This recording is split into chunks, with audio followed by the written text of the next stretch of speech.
Matatag K-10 Curriculum, Math 4, Quarter 2, Week 6. Convert time measures from smaller to larger units, and vice versa. Solve problems involving conversion of time. Find the elapsed time in hours and minutes. And solve word problems involving elapsed time in hours and minutes. Day 1. Short review. Using a physical analog clock, identify the displayed time.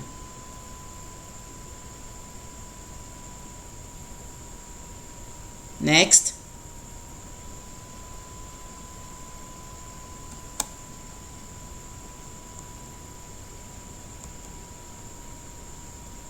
another.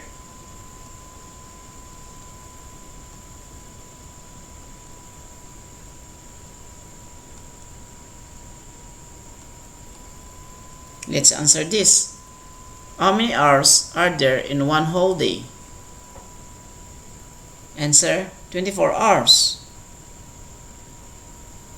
How many hours does it take for an analog clock to complete one cycle? Answer: 12 hours. How many cycles should an analog clock undergo to complete one whole day? Answer: 2 cycles.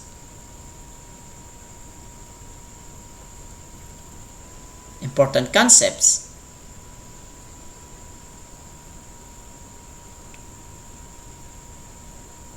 My Saturday routine. Let's answer this. What activities in the routine table are your top 3 most favorite? Why? What activity is your least priority and why? What part of your Saturday routine takes the longest time and shortest time?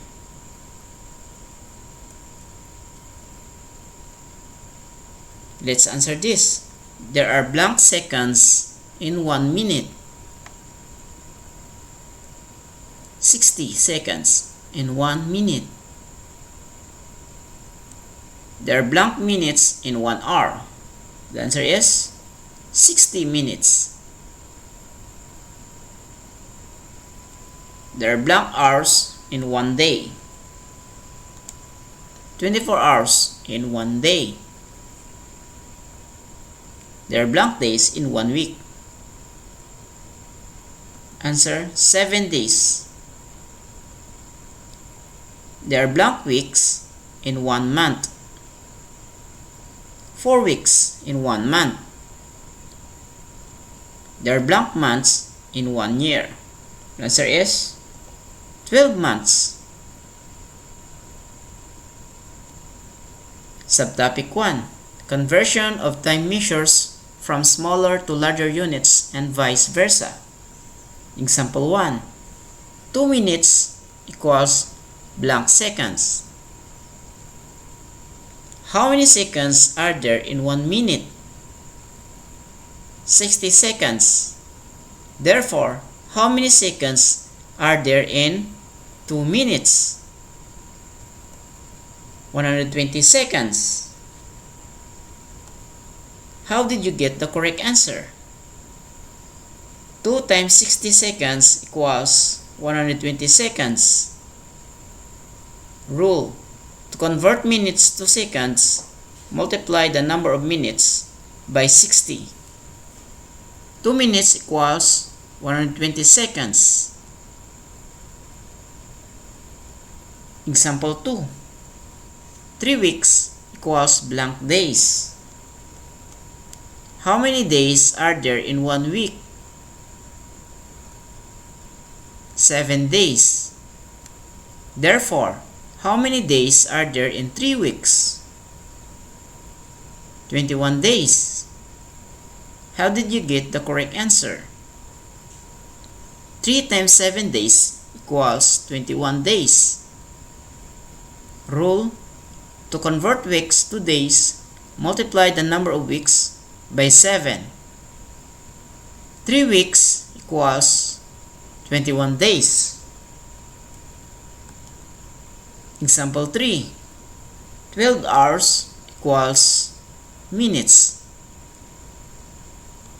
Solution.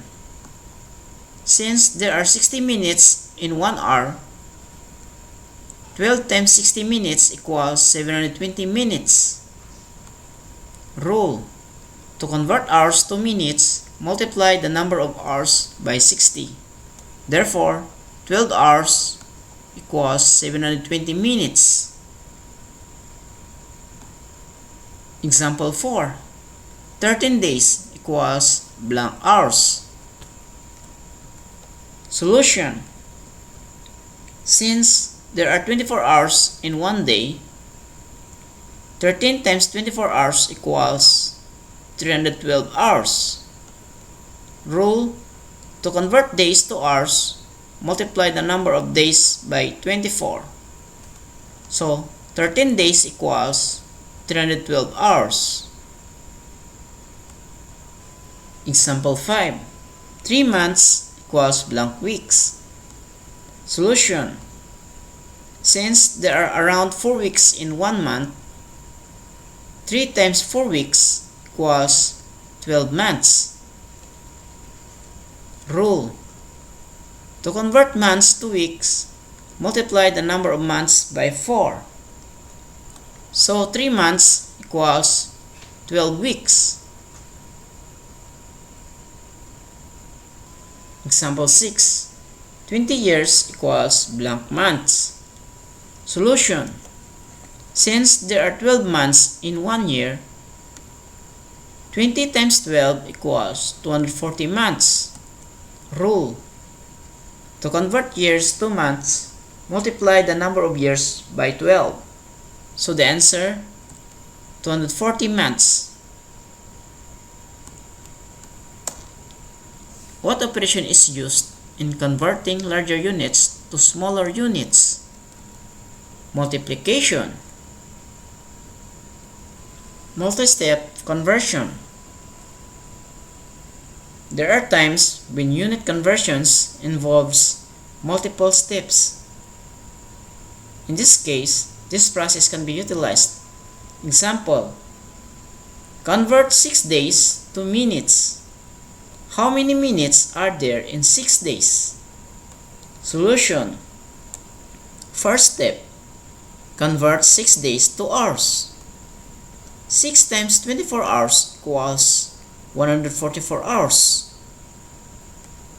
Second step, convert 144 hours to minutes.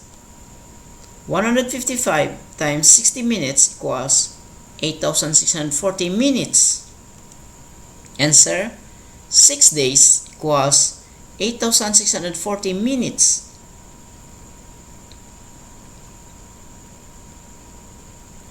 Example 1. How many weeks are there in 21 days? How many days are there in 1 week? 7 days. Therefore, how many weeks are there in 21 days? 3 weeks. How did you get the correct answer? 21 divided by 7 equals 3. Rule. To convert days to weeks, divide the number of days by 7. How many minutes are there in 240 seconds? How many seconds are there in 1 minute? 60 seconds. Therefore, how many minutes are there in 240 seconds? 4 minutes. How did you get the correct answer? 240 divided by 60 equals 4. Rule. To convert seconds to minutes, divide the number of seconds by 60. Number 4. 300 minutes equals blank hours. Rule. To convert minutes to hours, divide the number of minutes by 60. 300 divided by 60 equals 5. So the answer is 5 hours. Number 5. 48 hours equals blank days. Rule. To convert hours to days, divide the number of hours by 24. 48 divided by 24 equals 2. So the answer is 2 days. Number 6. 12 weeks equals blank months. Rule. To convert weeks to months, divide the number of weeks by 4. 12 divided by 4 equals 3. So the answer is 3 months. Number 7. 132 months equals blank years. Rule. To convert months to years, divide the number of months by 12. 132 divided by 12 equals 11. So the answer is 11 years. What operation is used in converting smaller units to larger units? Division. Multi-step conversion. Example. Convert 10,080 minutes to weeks. How many weeks are there in 10,080 minutes? Solution. First step. Convert 10,080 minutes to hours. 10,080 minutes divided by 60 equals 168 hours. Second step. Convert 168 hours to days. 168 hours divided by 24 equals 7. Third step. Convert 7 days to weeks. 7 days divided by 7 equals 1 week. So the answer, 10,080 minutes equals 1 week.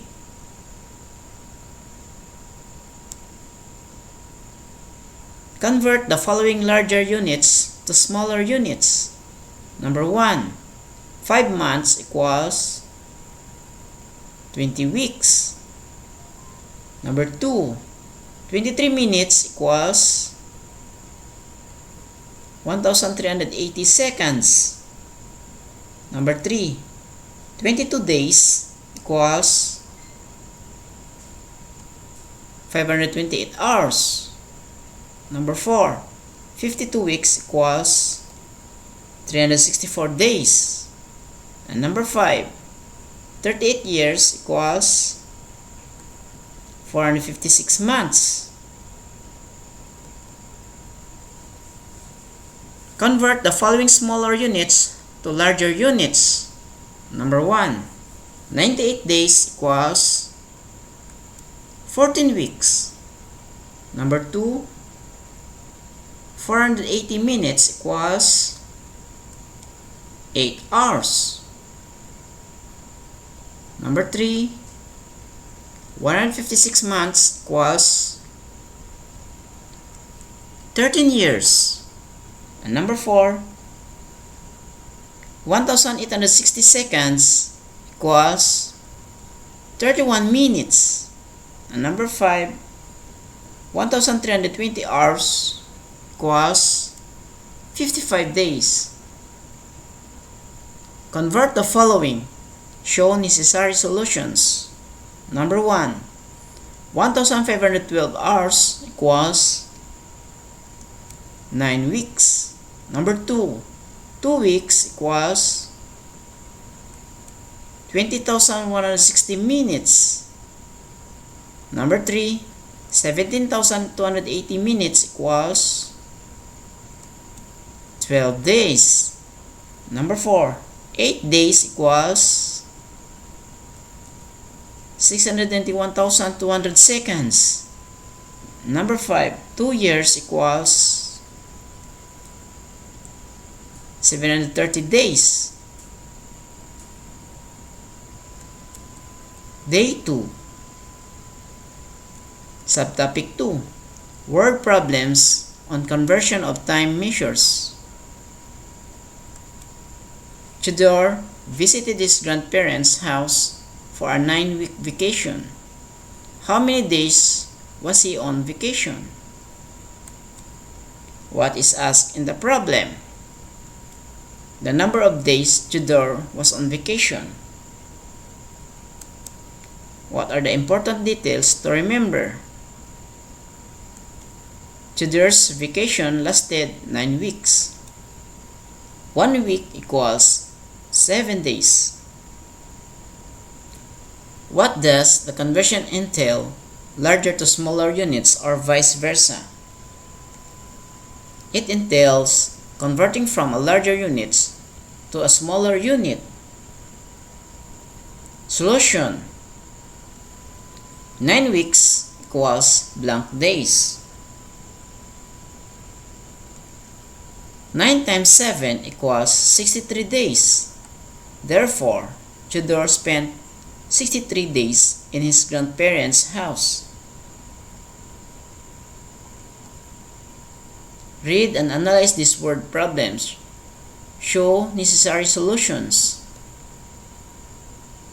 Based on a year 2019 study, a human lives up to 73 years. How many months does an average person live? Solution: 73 times 12 months equals 876 months. Number 2. Paul can finish solving 15 complex math problems for 3,600 seconds. How many hours can he finish solving 15 complex math problems? Solution: convert 3,600 seconds to minutes. 3,600 seconds divided by 60 equals 60 minutes. Then, convert 60 minutes to hours. 60 minutes divided by 60 equals 1 hour.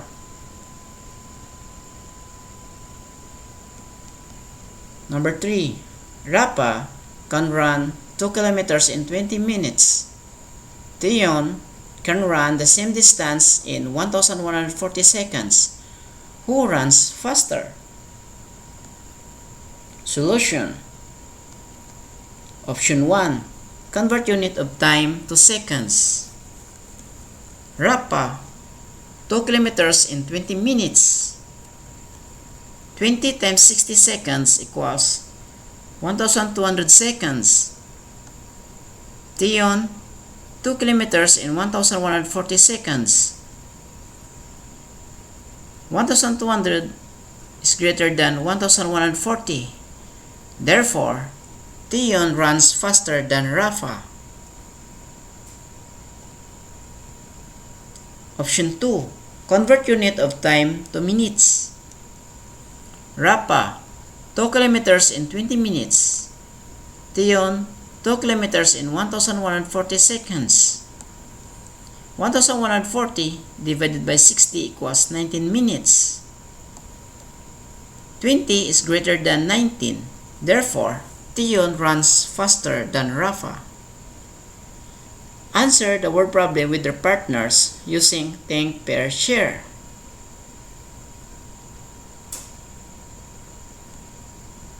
Answers to the lesson activity.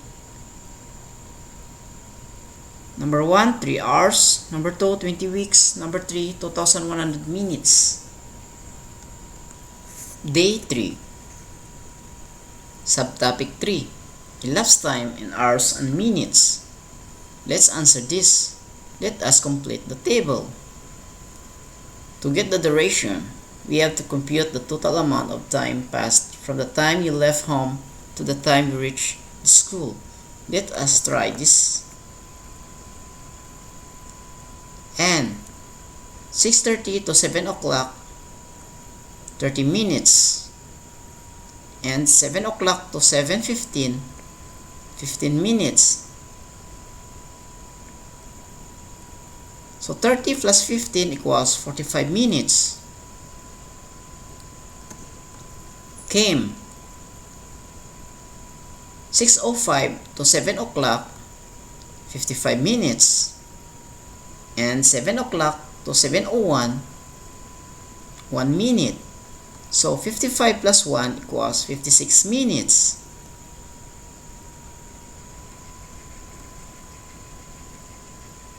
Gloria. 6:54 to 7 o'clock, 6 minutes. 7 o'clock to 7:19, 19 minutes. So 19 plus 6 equals 25 minutes. June. 5:50 to 6 o'clock, 10 minutes. 6 o'clock to 7:48, 48 minutes. 10 minutes plus 48 minutes equals 58 minutes. Kenneth. 6:17 to 7 o'clock, 43 minutes. 7 o'clock to 7:28, 28 minutes. So 43 plus 28 equals 71. So the answer is 71 minutes. What do you call the amount of time it takes an activity from start to finish? Elapsed time. The table shows the record of top 4 students who participated in a swimming competition. Who do you think was the champion? Show the elapsed time of each contestant. Contestant number 1, 30 minutes. Contestant number 2, 35 minutes. Contestant number 3, 22 minutes. Contestant number 4, 35 minutes. Therefore, contestant number 3 is the champion in the swimming competition. Complete the given table. Find the elapsed time. Number 1, 1 hour and 8 minutes. Number 2, 2 hours and 17 minutes. Number 3, 57 minutes. Solution for number 4, 9:45 p.m. Solution for number 5. So the answer is 8:41 a.m. Day 4. Subtopic 4. Word problems involving elapsed time in hours and minutes. Kim is still in school. Her last class is until 3:30 p.m. However, her school service vehicle will only fetch pupils, including her, at the exit gate until 4:10 p.m. While waiting, her classmate asks for help to borrow math books from the library and go to the canteen to buy snacks. Can Kim make it back to the school gate before 4:10 p.m.? Why do you think so? If you were Kim, what would you do? Answer this. Raphael started writing his English essay at 6:43 p.m. He finished it at 8:25 p.m. How long did he spend in writing his essay? So the answer, 102 minutes or 1 hour and 42 minutes. So Raphael spent 102 minutes or 1 hour and 42 minutes in writing his essay. Solve the following. Kelvin left his house at 2:35 p.m. and went to the church to attend the Mass. He reached the church at precisely 3:22 p.m. How long did he travel from his house to the church? Solution. So the answer is 47 minutes. Number 2. Mother started cooking sinigang for lunch at 10:20 a.m. It took her 1 hour and 18 minutes to finish the whole process. What time did she finish? So solution, and the answer, total of 78 minutes or 1 hour and 18 minutes. Answer the following. Show necessary solutions.